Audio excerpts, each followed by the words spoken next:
방송에서 제공하는 부동산 정보에 대해서는 방송사에서 책임지지 않습니다.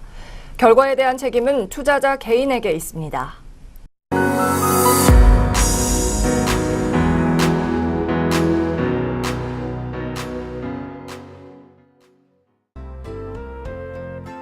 전국의 시청자 여러분 안녕하십니까. 이춘모의 시간입니다. 오늘도 이춘모와 함께하는 재테크 시간입니다. 시즌2죠. 시즌1에서 했던 것들을 시즌2에서 좀 깊게 여러분들이 이해가 쉽도록 재테크 전략과 재테크 전략을 짜고 있습니다. 오늘은 백분 특강, 2018년도 백분 특강. 자, 뭐가 특강이냐? 우리가 작년에 파리 대책할 때 부동산 시장이 뒤숭숭했습니다. 이게 막 더 오를까, 더 내릴까. 그렇지만 결론은 부동산 시장이 더 활황, 더 타올랐죠.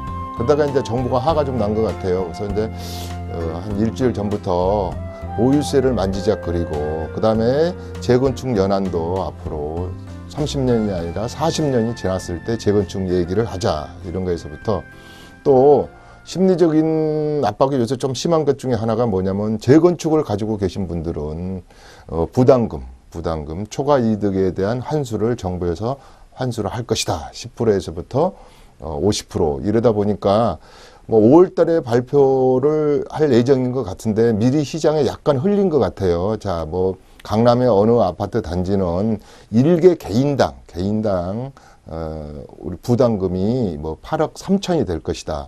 또 어바웃으로 강남에 재건축을 하는 그 단지들은 조합은 개인당 뭐 4억 이상이 부담을 주는 부담금을 환수하겠다. 초과 이득에 대한 이득 환수, 이런 얘기를 합니다.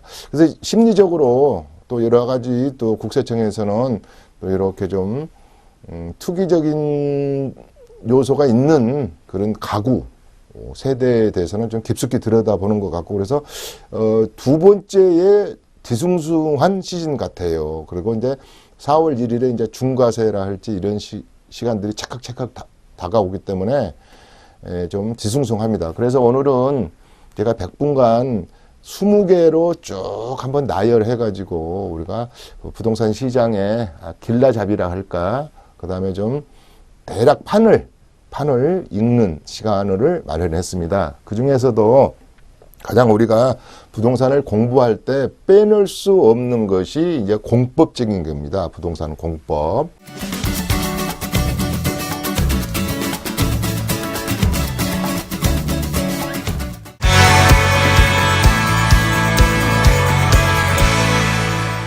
우리가 중개사 시험에서도 그 공법이 분량이 많죠. 그래서 이제 공법적인 것이죠.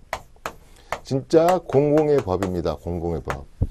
뭐 무소불위죠. 뭐 여러분 좀 공포스러운 법이기도 해요. 어떻게 보면 이 공법적인 개념.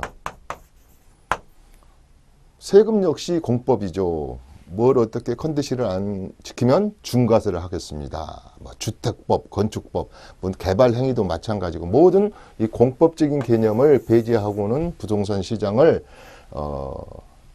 이렇게 얕보고 그런 지식이 좀 없이 대들었다가는 좀 낭패를 볼 수가 있는 것이죠. 뭐 우리가 일단 세입자하고 우리 임대 시장에서도 임대인과 그다음에 임차인 간의 민사특별법 같은 것이랄지 권리금법, 이런 것도 중요하지만 우선은 토지, 그다음에 우리가 흔히 말해서 뭐 재개발, 재건축, 그런 것은 주택법이랄지 또 건축법, 이런 것을 좀 모르고 약간의 기본 지식이 있어야지 시장을 제대로 바라볼 수가 있겠습니다. 그래서 이 공법이 이제는 처음에는 박근혜 정부에서 네거티브 정책이니 뭐 이렇게 해서 안 되는 거 빼놓고는 다 풀어주겠습니다. 이렇게 돼서 서로 공공의 법, 누이 좋고 매부 좋고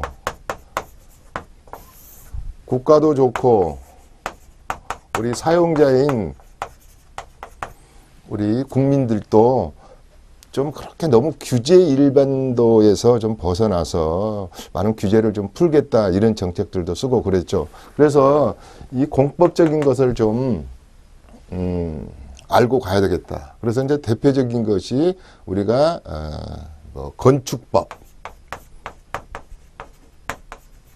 특히 제가 항상 시즌 1에서도 이야기했듯이 이 단독주택을 하나가 사시려는 분들은 단독주택을 하나 사시려는 분들은 적어도 건축법을 좀 알아야 됩니다.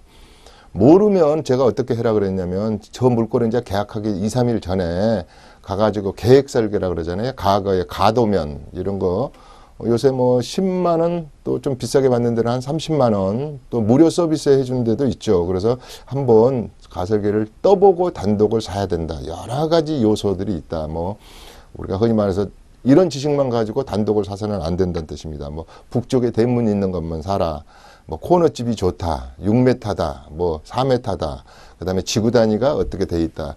이 정도까지만 알아도 굉장히 많이 아는 거거든요. 골목길을 사면 안 된다. 왜냐하면 소방호스가 35m밖에 안 가기 때문에 골목 길이가 길면 다음에 우리가 신축 허가를 받을 때 문제가 있다. 뭐 이런 거에서부터 여러 가지 공법적인 거. 그 다음에 이제 주택법.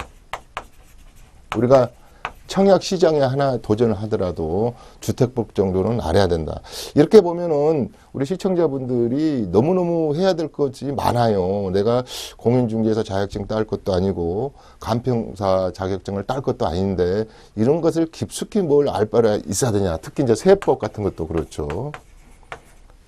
세금 내라는 대로 내면 되지. 그런데 이걸 공부한다는 뜻은 길라잡이는 뭐냐면 기본적인 것을 알아야 됩니다. 기본적인 것을 알아야지 계약서에 도장을 딱 찍어버리면 또 청약 시장에서도 내 가점과 정확히 정보를 알고 해야지. 어떤 분들은 부적격자로 돼가지고 또 1년간 재당첨 금지 기간에 뭐 걸린다든지 여러 가지 또 어디 좀 청약을 해서 당첨은 됐는데 결국은 또 안 좋은 곳을 잘 판단을 못해서 또 요새 마이너스 프리미엄이라고 그래가지고 분양가보다 더 내려가는 곳도 있어요. 심지어 지방에는 이런다든지. 그래서 좀 공부를 해야 되겠고 또 공부를 안 하실 분들은 이 자체 이 세테크 대체크가 제가 어떤 취지로 만들냐면 안방에서 좀 편하게 세미나 형식으로 보통 시즌 1에 제가 60강을 했지 않습니까?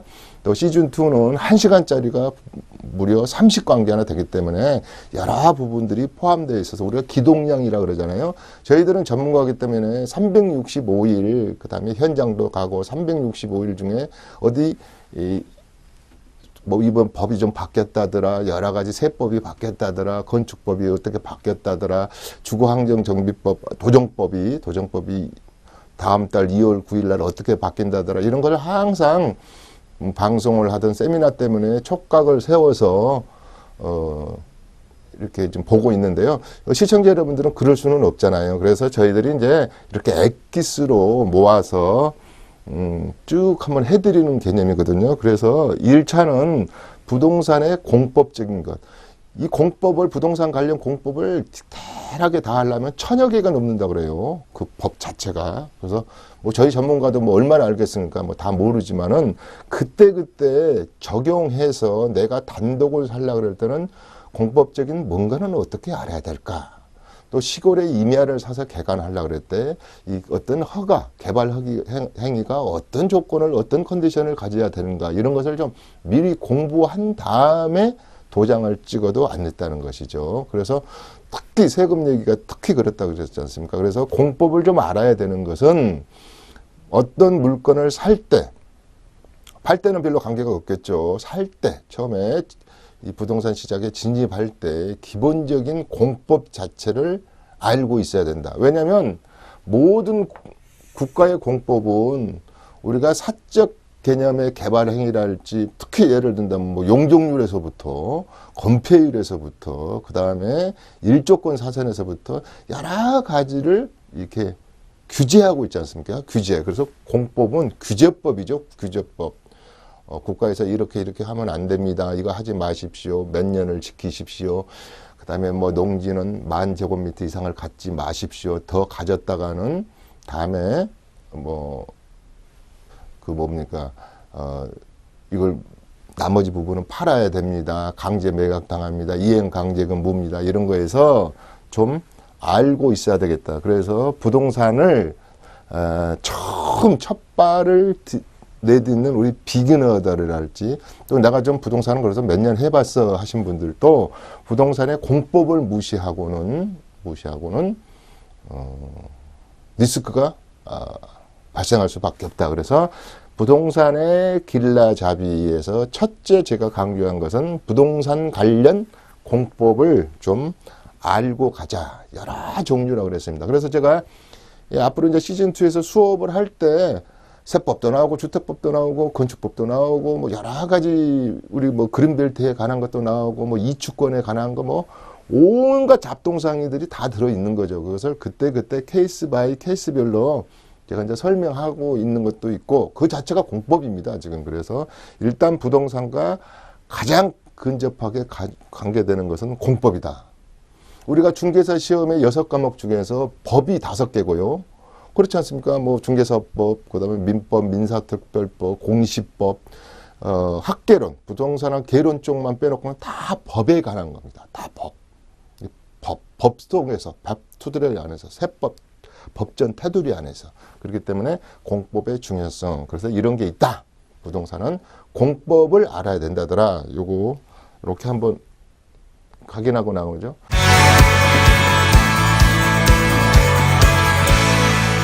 그 다음에 이제 제일 중요한 거 세금 얘기잖아요. 세금. 오직 하면은, 이럴 수도 있어요. 이거 부동산 세테크, 재테크 중에서 세법은 당연히 알아야 되고, 재테크에 저는 한 8, 90%가 우리 아까 말하는 공법 테크. 공법 테크를 좀 알아야지. 뭐 조합은 지승계를 할지 여러 가지 컨디션들이 있잖아요. 그래서 어떻게 보면 세테크와 공테크다 이렇게 표현할 수도 있어요. 그래서 부동산 세테크 이건 지금 제가 시리즈로 계속 하고 있기 때문에 요 제목만 요건 보고 가겠습니다. 이따 제가 또 좀 그래도 세법을 또 안 하고 가면 안 되잖아요. 그래서 부동산에서는 공법도 중요하지만 그보다 또 같이 비중을 같이 둬서 생각해야 될 부분이 이제 아까 1번 공법적인 거, 공공의 법이죠. 두 번째 세법적인 거. 다 법이네요, 법. 그 다음에 이게 오늘은 제가 이따가 좀 마지막 보면서 우리 재건축 부담금에 대해서 좀 얘기를 좀 하고 넘어가겠습니다. 그래서 세테크는 이제 계속 하니까 이렇게만 세테크는 세금으로 부동산 시장에 뛰어들지 마라. 큰 낭패 볼 수 있다. 그게 뭐라 그래요? 우리 지금 재건축 부담금만 해도요. 아니 국가에서 오직하면은 뭐 10%에서부터 50%까지 그러니까 반은 오른 부분에 대해서는 환수해 가겠습니다. 이런 것이 쉬운 말로 해서 초과 이득에 대한 재건축에 대한 환수제다. 환수화 간다면 국고로 환수하겠다. 그래서 이제 뭐 부동산 세테크는 쭉 지금부터 해왔고 앞으로도 할 테니까 두 번째 중요한 것이 항상 부동산 시장에 진입할 때는 공법도 중요하지만 세테크, 세법에 대한 것도 머릿속에 각인을 하자. 이런 뜻입니다. 자, 그러면 이제 세법 좀 알아야 되겠죠? 오늘은 이제 길라잡이니까. 그 다음에 이제 땅과 집입니다.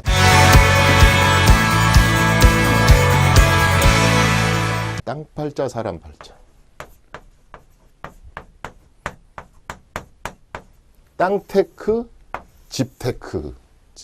또 요즘은 뭐 현금 자산 가지고 하는 뭐 비트코인 테크, 보테크, 보험에 관한 테크, 그 다음에 주식 같은 거 가지고 하는 뭐 주식 테크, 뭐 여러 가지가 있죠. 그래서 전통적으로 땅 테크, 땅 팔자, 사람 팔자, 땅은 속이지 않는다더라, 땅은 배신하지 않는다더라. 그래서 지금도 우리가 주테크 쪽에 주택 쪽에 굉장히 중과세를 한다든가 규제를 가한다든가 자금이 어디서 났어 이런 것을 좀 디테일하게 보다 보니까 또 전세 자금까지도 고액의 전세 자금까지도 이렇게 깊숙이 들어본다. 또 뭐 임대주택에 관한 임대소득에까지도 그러다 보니까 땅 하나 사서 사람 팔자 땅 팔자를 한번 바꿔볼까 뭐 이런 거. 그래서 보통 땅에 관한 얘기를 할 때는 몇 배 얘기를 하더라고요. 우리 집을 얘기할 때는 집이 몇 배란 말은 쓰지는 않잖아요. 얼마나 올랐냐. 근데 땅은 또 그렇지 않은 것 같아요. 비트코인이 100배 올랐다. 또 젊은 애들은 은어적인 표현으로 비트코인을 샀는데 35층을 지었다. 그러면 5배가 올랐다는 뜻이래요. 뭐 주식도 뭐를 보면 더블 먹었니, 세입 더블 먹었니, 뭐 수익률이 1500%니, 뭐 주식은 그렇죠. 그래서 땅 팔자, 사람 팔자 할 때도 땅에 한번 호박이 넝쿨채로 굴르면은 팔자 고친다 해서 전통적으로 제가 봐서는 거의 70년대 초부터 말죽거리 제3한강교 말죽거리에서 부산까지 고속도로가 뚫리고 제3한강교 지금 우리 한강에는 약 34개의 철도 및 다리가 놓여져 있고 공사 중인 것도 있죠. 그래서 그런 다리가 놓여진다든가 고속철이 들어간다든가 KTX 이번에 지금 보니까 어디 북쪽에서 내려온 사람들이 그냥 쭉 타고 그냥 강릉을 옛날에 5-6시간 제가 땅 장사를 할 때는요 7시간씩 걸리고 그랬던 곳이 이제 2시간에만 가고 뭐 수소에서 전철을 타면 KTX를 수소에서 부산까지 가는 거 무슨 STR이라 그러네요. 그걸 타니까 2시간 16분 만에 부산역에 내려주더라고요. 그래서 그런 개발 호재를 가지고 땅을 좀 사놓자. 그래서 땅 팔자, 사람 팔자인데요. 제가 이걸 하나 적은 것은 땅을 사는 건 좋은데 땅을 잘못 사면요. 팔자가 바뀌어버려요. 팔자가. 그래서 땅도 땅다워야 된다. 그래서 여기서 또 땅땅땅 그러거든요. 땅을 많이 산 사람이 떵떵거리고 땅땅하게 산다. 그런데 우리가 관심을 많이 갖는 부분 중에 하나가 집테크도 중요하지만 땅에 관한 땅 테크를 알아야 될 때 특히 아까 말했던 요 공법적인 것들 좀 알아야 됐다. 이건 결론적으로 맨땅에 헤딩하는 것처럼 사놨다가 계속 가지고 있어 파는 캐피탈 게인만 누리는 것도 있지만 대부분 뭐 형질 변경한다, 지목 변경을 한다 이런 개발 행위를 허가를 득하는 거 이렇게 득해서 형질을 바꾸고 지목을 바뀌어서 개발을 하니까 또 세금은 세금대로 내가면서 그래서 제가 땅에 관한 세금은 농지 및 땅에 관한 세금은 가장 중과 세금이라고 그랬습니다. 진입할 때부터 취득세부터 비싸게 받는다. 이게 왜 그러냐? 땅이라는 것은 공적 재산 개념이다. 퍼블릭적이다. 그래서 땅에 관한 얘기를 많이 합니다. 이제 우리가 재테크를 할 때. 그래서 땅을 살 때도 요 공법적인 개념을 많이 알아야 됩니다. 많이. 그래서 뭐 땅에 관한 규제를 그러니까 국계법, 국토를 계획하고 이용에 관한 법률 밑에 여러 가지 공법적인 요소가 규제를 하고 있다 이 말이죠. 규제를 또 지역별로 규제를 하죠. 제주도면 제주도를 규제하는 법, 세종시면 세종시를 규제하는 법, 또 그린벨트는 그린벨트 나름대로 또 군사시설 및 보호구역 내에 관한 또 규제, 또 이 수자원을 보호하기 위해서 또 규제하는 법, 여러 가지.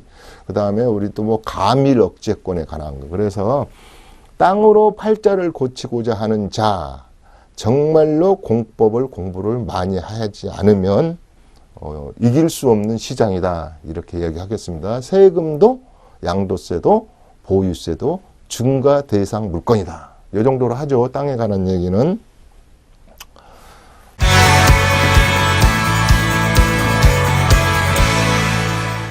그 다음에 이제 은퇴 후 40년과 3억의 긴 돈과 목돈 이랬습니다. 제가 시즌 1에서도 시즌 2에서도 긴 돈과 목돈 그랬을 때는 어느 보험회사가 광고 카피다 이 말이에요. 카피. 긴 돈도 필요하고 목돈도 필요하죠. 우리는 아직도 자녀분들이 결혼 안 하시고 목돈 들어가실 분들은 목돈도 필요하고 또 자녀들을 다 결혼시키고 어느 정도 이제 은퇴를 해서 은퇴 소득도 좀 나오고 이런 분들은 이제 품위 유지비 그래서 그래도 212만 원에서 300만 원 정도는 매달 들어와야지 내가 품위를 유지할 거냐 아닌가 죽을 때까지죠. 그래서 긴 돈도 필요하고 목돈도 필요하는데 아다시피 은퇴가 이제 40년 정도 됩니다. 우리가 이제 100세 시대에 그러면 보통 이제 65세나 60세 은퇴를 좀 하시죠. 요 중간에 은퇴를 하시면 30년에서 40년까지 이 기나긴 기간 동안에 우리가 소극적 소득이라고 그랬습니다. 돈이 나를 위해서 내가 목돈을 좀 투자했더니 그 돈이 밤낮을 가리지 않고 달력에 빨간 날이든 비가 오든 눈이 오든 나에게 수익을 주는 소득이 소극적 소득이라고 그랬잖아요. 소극적 소득.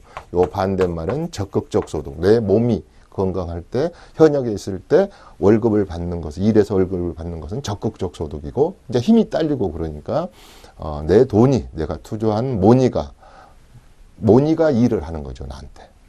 캐시머니가 나한테 일을 하는 게. 그게 소극적 시장이다. 그래서 은퇴를 했을 때 기나긴 40년, 30년을,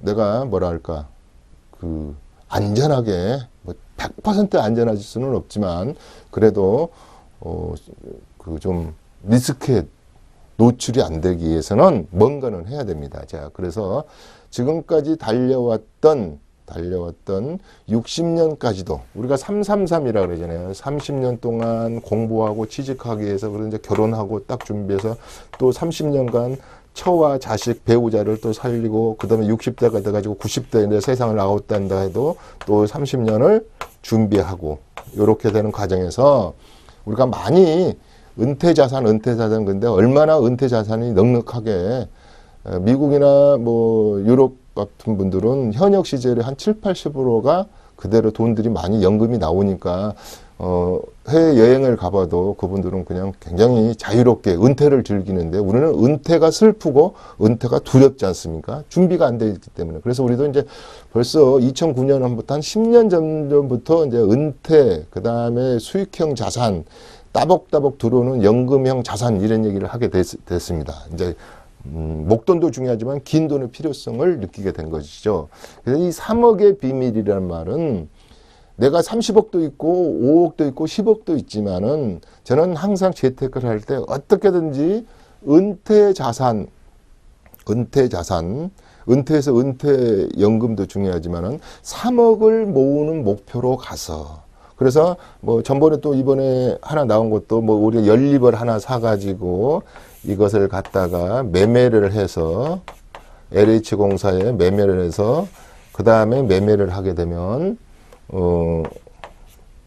우리가 뭐라 그럽니까? 임대주택을 또 뭐 준다 그래요. 이제 뭐 앞으로 이제 법도 가다듬어주고 이렇게 큰 프레임만 짜는 것 같아요. 그랬을 때 뭐 10년에서 20년간 뭐 167만 원 정도의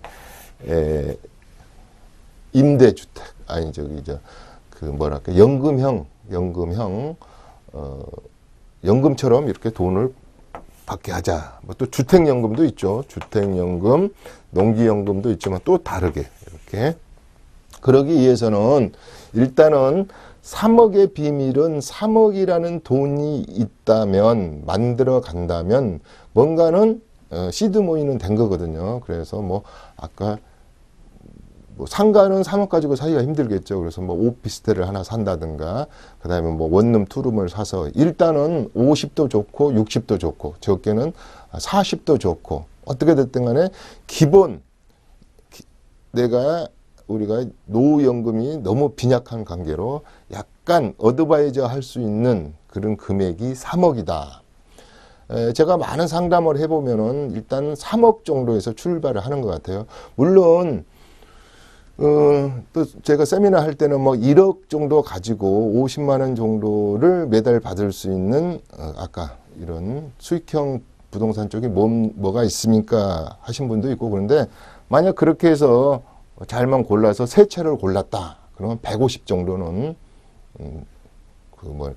평생 소득으로 발생하는 금액. 그래서 뭐 1억 정도는 50이 좀 적다고 할 수 있는 거니까 150에다가 그 다음에 내 노령연금 또 기본연금 조금 뭐 우리 보험 같은 거 들어놓은 거에서 또 저축해서 나오는 거 이러면 얼추 한 300 정도가 되는 것 같아요. 그래서 저는 부동산이든 금융자산이든 시드머니를 3억 정도를 모으는 걸로 목표를 세워서 가면 다음에 노후를 30년과 40년 동안 내가 인생을 은퇴해서 즐기는 동안에 큰 도움이 될 금액이 기초가 3억 정도다. 그래서 3억 모으기 프로젝트 이런 것도 옛날에 했었어요.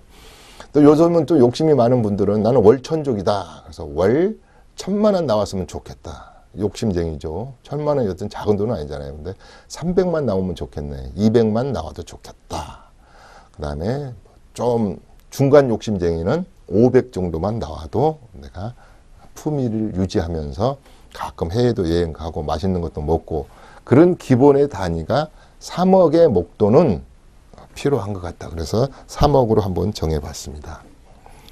그러니까 이렇게 플래닝을 짜서요. 내가 목돈을 일단 은퇴하기 전에 3억은 모아놔야지. 이게 목표가 있어야 되잖아요. 꿈이 있어야 되잖아요. 그러면 좀 쓸 때도 덜 쓰고 좀 아낄 수가 있지 않습니까?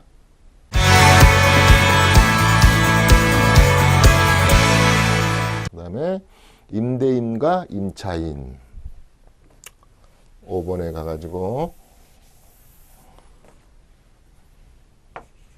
누구나 대한민국에 은퇴해서 노망이 뭐냐면 임대인이 되고 싶은 거죠. 임대인이. 누가 임차인이 되고 싶겠습니까?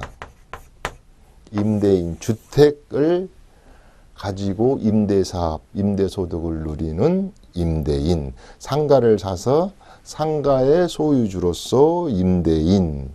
이제 임차인은 그와 반대로 이제 20대, 30대 아직 그 풋풋한 젊은 청춘들이 이제 임대인으로 돼서 뭐 거기다가 커피숍도 하고 미장원도 하고 뭔가는 해가는 과정에서 나이는 내가 나이가 들었기 때문에 이제는 임대인 입장에서 재테크를 해야겠다.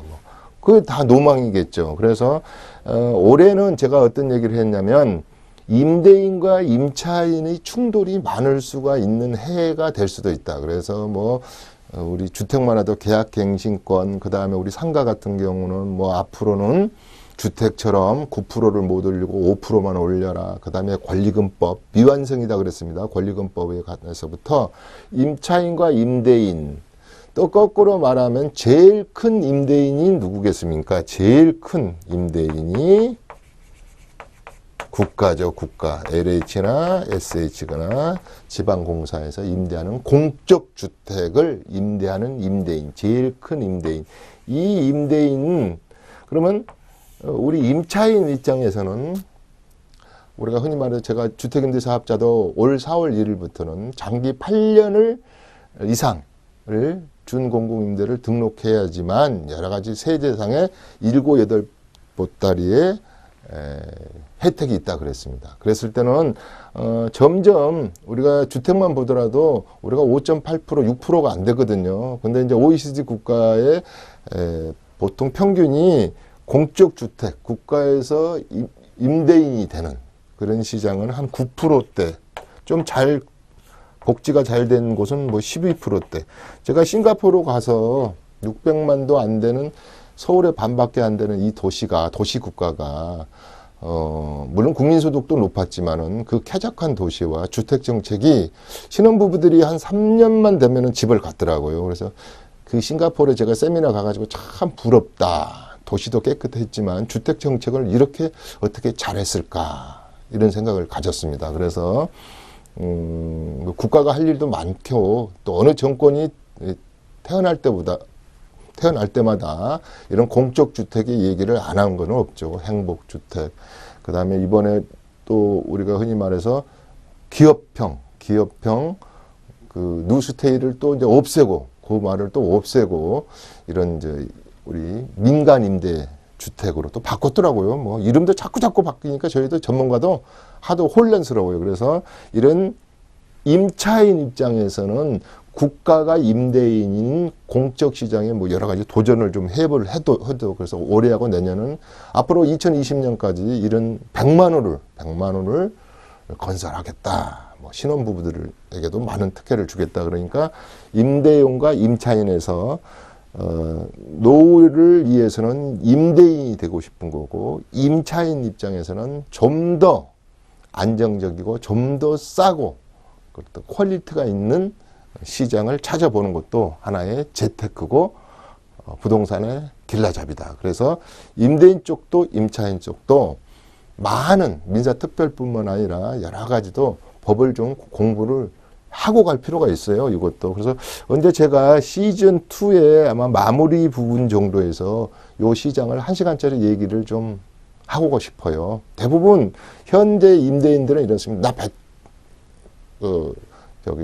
물이 샌다, 뭐 한다, 뭐 하고 그러면 나 몰라라 하죠. 대부분 막 여러 가지.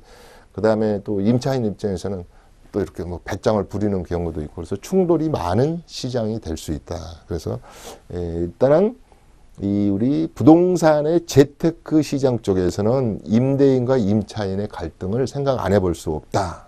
이렇게 주택 부분이든 상업용 부동산 쪽이든 토지 임대든 뭐든지 그렇죠. 그래서 임대인과 임차인. 임차인이 없으면 임대인이 없고 임대인이 없으면 임차인이 없다. 그러니까 상속과 증여처럼 같이 한 동아리 속에 묶여져 있는 우리 한 살림이다. 이렇게 보아야 되겠습니다.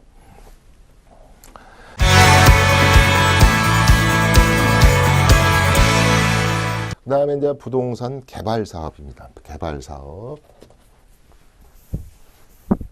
부동산 개발 사업.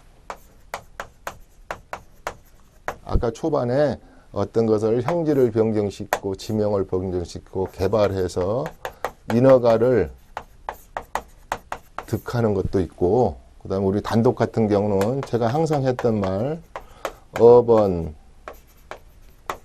인필, 하우징, 사업 이런 거 단독을 부수고 겸용주택을 짓는다든가 도시형 생활주택, 다중주택, 다가구 주택을 짓는다든가 여러 가지를 이렇게 개인이 할 수 있는 개발 사업이 있겠고 또 우리 주택법 구조인가요? 뭐 아파트 시행 사업을 한다든가 오피스텔 시행 사업을 하는다든가 크게 디벨로퍼로서 개발 사업을 이야기 안 할 수도 없겠죠. 우리가 재테크에서.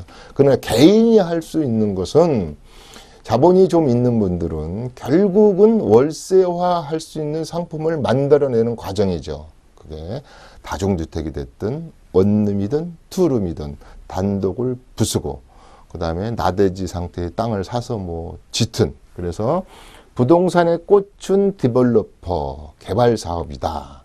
일반인들이 할 수는 없겠지만은 또 전문가 도움을 받아서 부동산 시장에서 빼놓을 수 없는 것이 개발 사업이죠. 또 국가 차원에서 본다면 이건 우리 개인의 민간은 차원에서 그러지만 국가 차원에서 보면 도시 재생 사업이랄지 또 주거 환경 정비 사업 쪽으로 개인과 국가가 합작 형식으로 하는 것도 있고 또 택지 개발을 한다든지 비축 토지를 만들어야 되지 않겠습니까? 그리고 우리가 하나 개인적으로 본다면 우리가 재개발, 재건축, 그 다음에 주거 환경 개선 사업, 가로주택 정비 사업 앞으로 이제 다음 달부터는 이게 빈집 및 소규모 주택 정비 사업이 이제 특례 사업이 하나 또 생기죠. 그런 거에서 그런 것들이 하나의 개발 사업이다.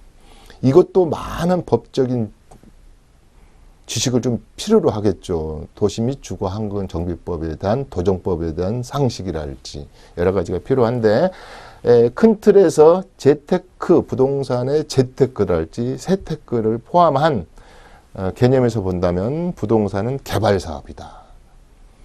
헌 것을 부수고 새 걸로 부수는 사업. 특히 이게 옛날에 18대 국회였나요? 뭐 하여튼 뉴타운 때부터 2002년부터 꾸준히 헌집 줄 테니까 새집 다오, 새집 줄 테니까 헌집을 부숴서 새집을 짓는다 이런 거에서부터 새로 부수고 짓는 개발 사업. 또 그린벨트나 농지를 이렇게 풀어가지고 택지 개발하는 이런 개발 사업에 우리 재테크가 숨어 있다. 이런 거. 뭐 내 땅이 수용을 당했는데 어떤 토지로 보상하는 거랄지 또 채권으로 보상한다랄지 대투도 중요한 경우도 있죠. 이래서 개발 사업하고 내 땅이 개발 사업 도시개발법에 묶여서 택지개발지구로 들어갔다. 도시개발법 속으로 들어갔다. 그랬을 때 내가 받는 혜택, 세제상의 혜택 이런 것들을 한 문구이라고 볼 수 있는 겁니다. 그래서 재테크 속에 부동산 개발 사업을 빼놓을 수 없다. 이렇게 얘기를 하겠습니다.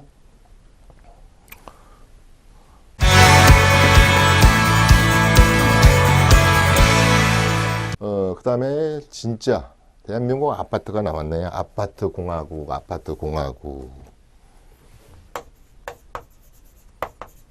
대한민국은 언젠가부터 5천만 전 인구가 70%가 아파트먼트에서 산다 이 말이죠. 우리가 80년대 초만 하더라도 13%에서 15%만 아파트에서 살았기 때문에 아파트 사는 사람들은 굉장하나 보다 그랬는데 지금은 이제 거의 전 국민이 아파트에 살다 보니까 여기에 대한 이제 폐단이 많이 나오는 거죠. 일단 제일 문제 폐단은 뭐냐면 투기적인 문제가 나오죠. 이게 이제 집테크인데 특히 아파트 테크죠. 아파트 테크. 두 번째는 노후가 돼서 재건축도 안 되고 리모델링도 안 된 20년, 30년 됐는데 재건축도 안 되고 이런 거에 대해서 노후 아파트가 이제 100만 호를 바라보고 있고 매년 3만 호 이상이 이렇게 노후 아파트가 노후화되고 있습니다. 그래서 이런 재고주택에 대한 문제, 뭐 일본도 그런다 그랬지 않습니까? 재고주택, 오래된 아파트는 인기가 없더라. 맨션 이랬을 때 일본 사람들은 주거 환경을 선호하고 우려가 좀 틀리죠. 그 사람들은 나이 들으면 무조건 단독주택을 선호하고 50% 정도가 48%가. 근데 우리는 이제 그럴 기회 자체도 없어요. 전부 다 단독은 멸실되고 멸실이 못 돼가지고 주거 환경 개선 사업을 하는 경우는요. 어떤 경우냐? 심지어 소방차도 못 가고 불이 나면 리어카를 끌고 올라가서 물을 부어야 되고 이 꼭대기고 이러다 보니까 재건축도 안 돼, 재개발도 힘들어. 그러니까 개선해서 살아라는 거죠. 주거 환경 개선, 정부의 보조를 좀 해주고 이럴 테니까 도시 재생 사업 뭐 이런 거죠. 그래서 과연 이 앞으로 이렇게 어번 인필 하우징 사업도 안 될 것 같고 역세권에도 없고 꼭대기 단독주택은 앞으로 개선 사업밖에 안 된다는지 끝까지 내가 보유해야 되느냐 열악한 환경에. 두 번째는 이렇게 20년에서 30년을 치달으면서 재건축은 앞으로 요원하다.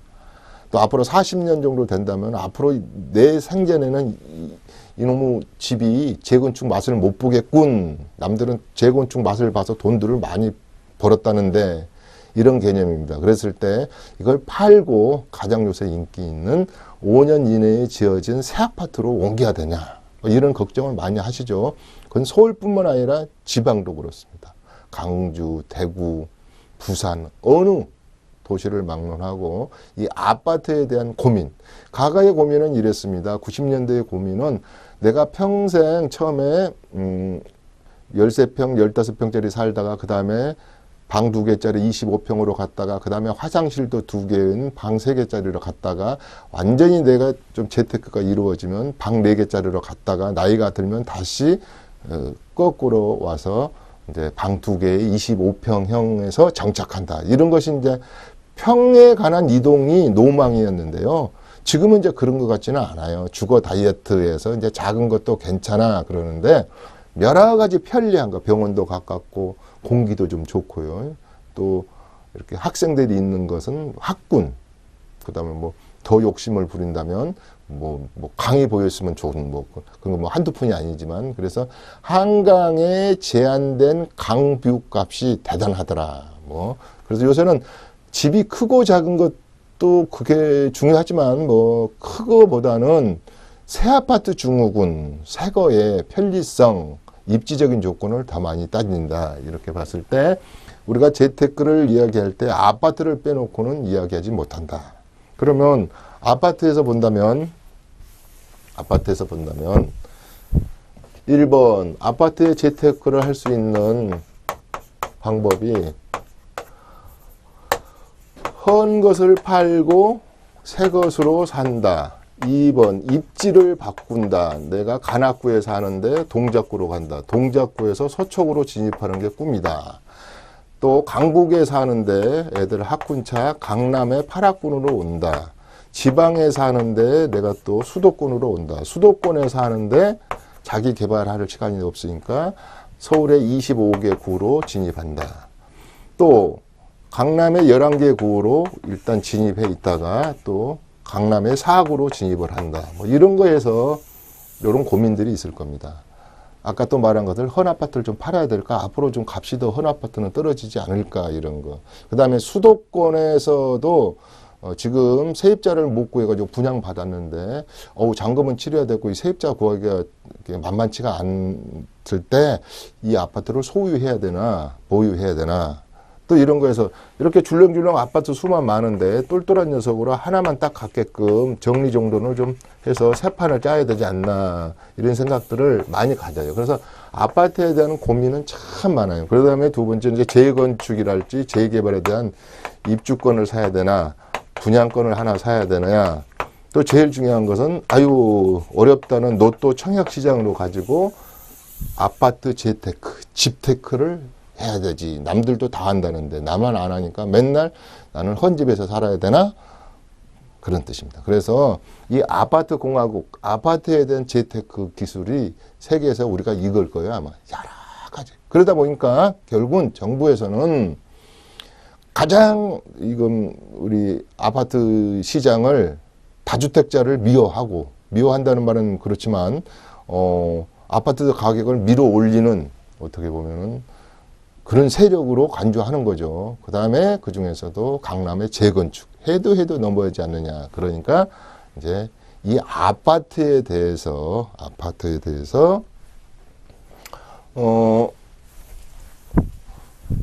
요 밑에가 뭔가만 보고 이렇게 한번 할까요? 이게 한번 볼까요? 주거환경 정비법이 나오고 광고와 부동산. 뭐 이건 이따 시간에 해도 되니까.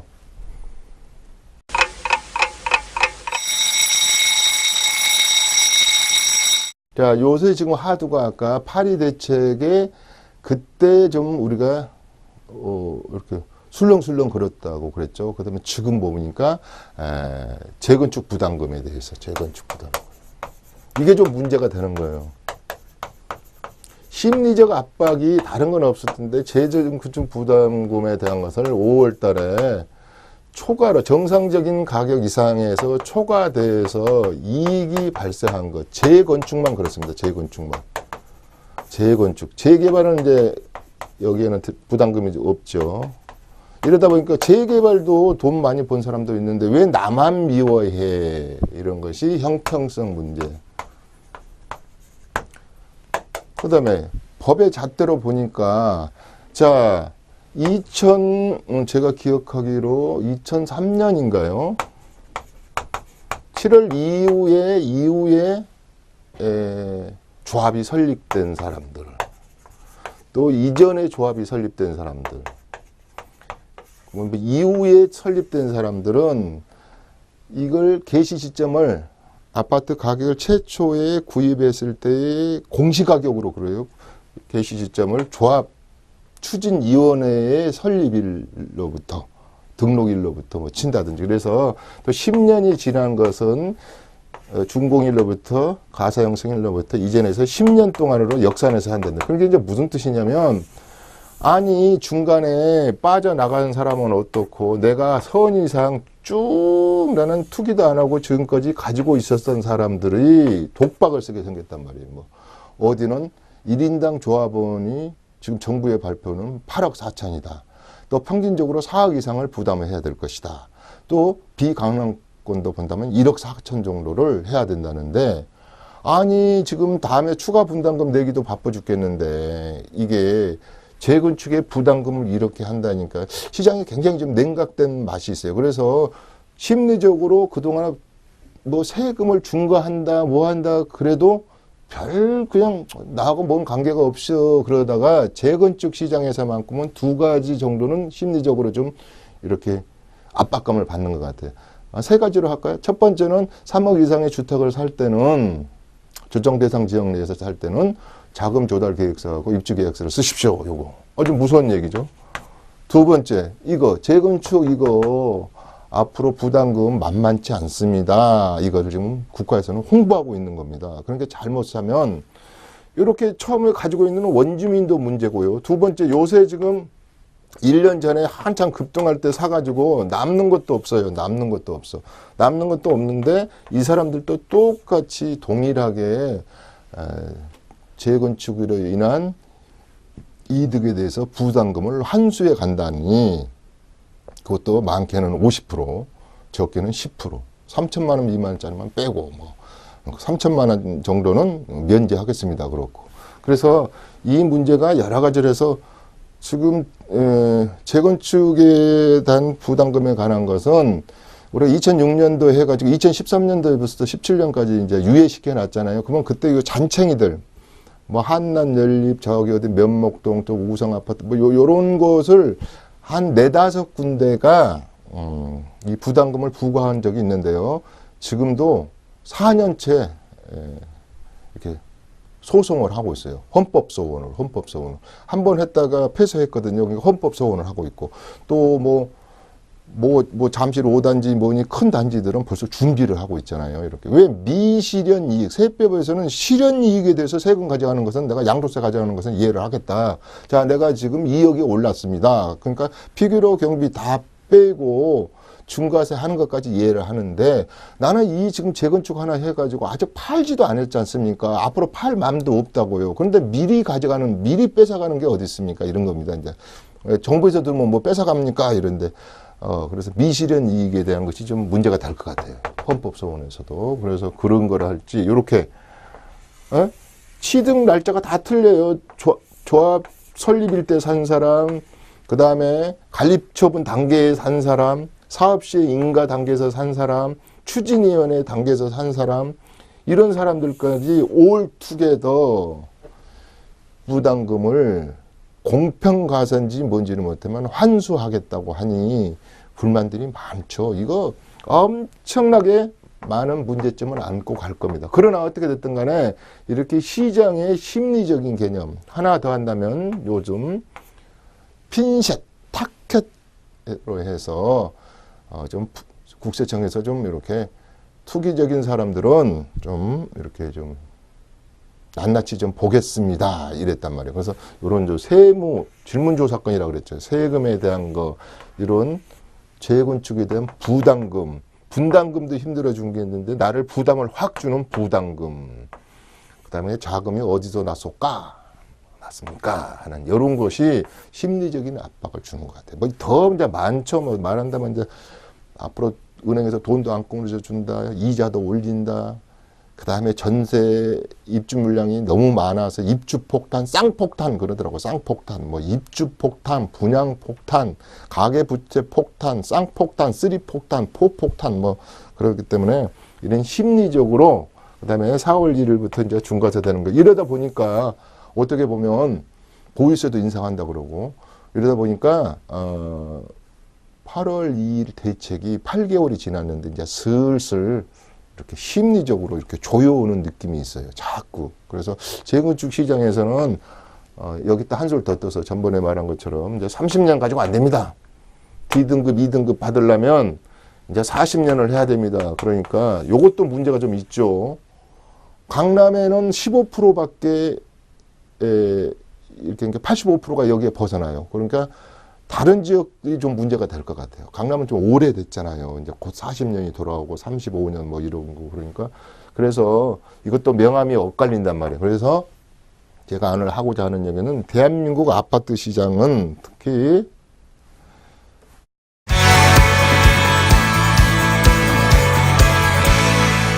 도시 및 주거환경정비법. 작년에 국회를 통과해서 이제 드디어 2월 9일부터 6개짜리가 4개로 축약돼서 이제 정비 사업을 한다는데 거기에 숨어 있는 명암이나 할지 여기 좀 미약하지만 시간이 없어서 재건축 분담 얘기에 여러 가지 문제점까지 얘기를 했습니다. 그렇지만 이런 것들이 시장에 굉장히 많은 부분을 파고들어서 시장의 판도가 많이 달라질 수 있다. 여기까지 말씀드렸습니다. 자, 오늘은 이춘모와 함께하는 100분 특강짜리를 반으로 딱 나눠서 얘기했고요. 제가 총 20가지라고 그랬습니다. 그래서 다음 시간은 이거하고 연결된 도시 및 주거환경 정비법이랄지 강구와 부동산 또 정책 대책 세상은 높고 내 집에서 청약 전략 한 번 더 해드리겠습니다. 청약 전략 금융 프로젝트 이 자산 포트폴리오죠. 그 다음에 고향에 가는 고향주택, 또 구정에 고향에 가지 못하리 그를 한번 역설적으로 표현해 봤습니다. 그래서 고향주택이랄지 농지 개념 이런 걸 좀 전번에 제가 시리즈 3번에 걸쳐 해드렸지만 그때 못한 얘기 인생도 판도, 그 다음에 내 자산도 세 판짜기. 세 판을 짜지 않으면 트렌드와 패러다임을 맞출 수 없다. 이런 얘기에서부터 부자가 되는 습관, 주택의 종류. 도대체 주택의 종류가 그렇게 많다면서요. 이런 거. 그 다음에 위험한 부동산. 버려버려야 될 부동산이죠. 그 다음에 깡통 부동산. 그 다음에 누가 바보인가, 누가 현명한가. 그 다음에 5년 후, 5 years from now 그랬습니다. 10년 후까지는 보지 않더라도 5년 후에 내가 가지고 있는 부동산 자산이 트렌드가 어떻게 변할 것이며 가격이 어떻게 될 것이며 지금 갈아타야 되지 않을까 이런 얘기를 하는 겁니다. 5년 후는 분명히 60개월 후는 다가오는 시간이고 바뀌어져 있을 시간입니다. 그래서 나 한 아파트 지금 이사 가야 되나? 지금 어떻게 해야 되나? 이런 거에 대한 거죠. 그래서 그런 거. 그래서 당신의 미래의 땅은 축복된 땅과 은퇴 후 좀 걱정 없는 은퇴를 시간을 짜는 것이 중요하겠다 이런 뜻입니다. 그 다음에 마지막으로 1인당 국민소득이 3만 불 시대의 재테크 얘기에 대해서도 얘기를 좀 하겠습니다. 자, 다음 시간에 찾아뵙도록 하고요. 이번에 시즌2 100분 특강 2018년 부동산의 길라잡이 시즌1의 첫 번째 시간이었습니다. 이게 이 100분 특강 중에서 자, 오늘은 여기서 마치도록 하겠습니다. 감사합니다.